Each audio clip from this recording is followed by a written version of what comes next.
നല്ലൊരു വേറൊരു വേഷം കോമഡിയാണ്. ഇതിൽ ഇതൊരു സൈലന്റ് കോമഡി ഇമോഷണൽ ട്രാക്കിലൂടെ കഥ പറഞ്ഞു പോകുന്ന ഒരു ഫാമിലി സബ്ജക്റ്റാണ്. ഒരു ഭാര്യ ഭർത്താക്കന്മാർ വരുന്ന സംഭവ വികാസങ്ങളാണ്. ഒരു കുഞ്ഞുങ്ങളുണ്ടാകില്ല, അതിന് ശേഷം കുഞ്ഞുങ്ങളുണ്ടാകുന്ന ഒരു ജീവിതഗന്ധിയായിട്ടുള്ള സിനിമയാണ്. ഒരു എന്താ പറയാ, അൻപോട് കൺമണി മനുഷ്യരെ കണ്ടാലും കണ്ണ് നിറഞ്ഞാണ്. കാരണം വെച്ചാൽ അതുപോലത്തെ ഒരു മൂവിയാണ്. ഇതൊരു സത്യം പറഞ്ഞു കഴിഞ്ഞാൽ ചില നാട്ടിലൊക്കെ കുട്ടികളില്ലെങ്കിൽ കുട്ടികളിലാന്ന് പറഞ്ഞ് പരിഹസിക്കുന്ന ഓരോ ആൾക്കാരാണ്. അവർക്കൊരു പാഠമാണ്.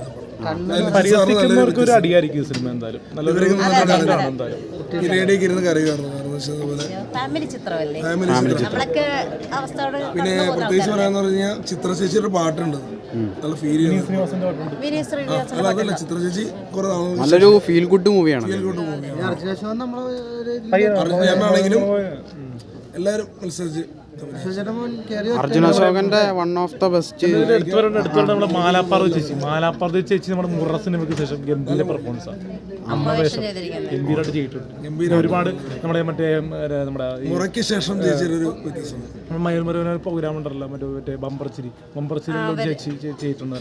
ചായ ഒഴിക്കുന്ന സീൻ ഗംഭീരമായിട്ട് ഒരു ചിരി മറ്റേ ഒരു ചെക്കൻ അമ്മയും മകനും മുമ്പേ അവരൊക്കെ നമ്മൾ ശ്രദ്ധിക്കണം. കാര്യം നമ്മൾ ചെറിയ വേഷം ചെയ്യുന്ന ആൾക്കാരെ പ്രത്യേകം ശ്രദ്ധിക്കണം.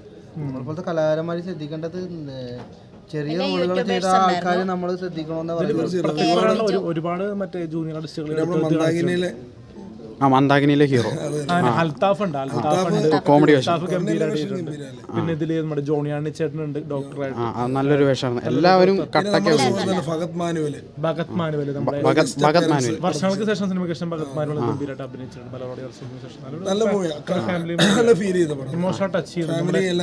ഞാനിപ്പോ കല്യാണം കഴിക്കാൻ പോവുകയാണ്. അപ്പൊ ആ ഒരു ലൈഫിലൊക്കെ വരുമ്പോൾ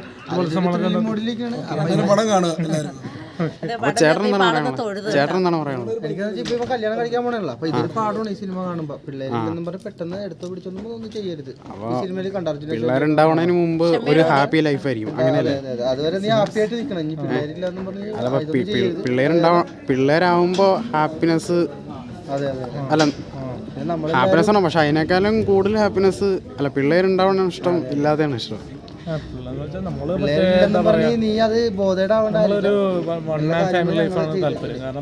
ചെലവ് കൂടുതല അപ്പനമ്മക്കും മരുന്ന് മാറി നിന്നിട്ട് നമുക്ക് ഒറ്റയ്ക്ക് ജീവിക്കാം.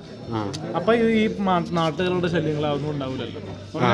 ഇത് സൊസൈറ്റീനോട് മരോട് കൊടുക്കണ്ടെന്നല്ല, പക്ഷെ നമ്മൾ ഒതുങ്ങി ജീവിക്കുമ്പോൾ നമ്മളൊരു ഫ്ലാറ്റോ മറ്റേ വീടെടുത്ത് മാറി താമസിക്കുമ്പോൾ നമ്മൾ ഇപ്പോൾ തൽക്കാലത്തേക്ക് 1-2 മക്കളില്ലെങ്കിലും മക്കളുണ്ടാവുമല്ലോ.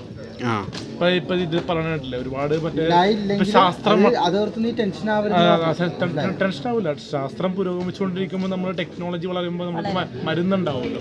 എന്തെങ്കിലും പ്രതിവിധി ആണാണെങ്കിലും പെണ്ണാണെങ്കിലും കുഴപ്പമുണ്ടെങ്കിൽ അതൊരു പ്രതിവിധി ഉണ്ടാവും. അതാണല്ലോ ഡോക്ടർമാരും ഹോസ്പിറ്റലും കോടിക്കണക്കിന് മുടക്കിയിട്ട് ഉണ്ടാക്കി വെച്ചിരിക്കുന്നത്. അപ്പോൾ നമുക്കൊരു പ്രതിവിധി ഉണ്ടാവുമല്ലോ, സൊല്യൂഷൻ ഉണ്ടാവുമല്ലോ. Nothing is impossible but a solution. Okay, thank you. Arjun അശോകൻ്റെ പെർഫോമൻസ് ഒക്കെ എങ്ങനെയുണ്ട്? നല്ല പെർഫോമൻസ് ആയിരുന്നു. എല്ലാവർക്കും കണക്ട് ചെയ്യാൻ പറ്റുന്ന ഒരു നല്ലൊരു സിനിമയാണ്. Okay, thank U.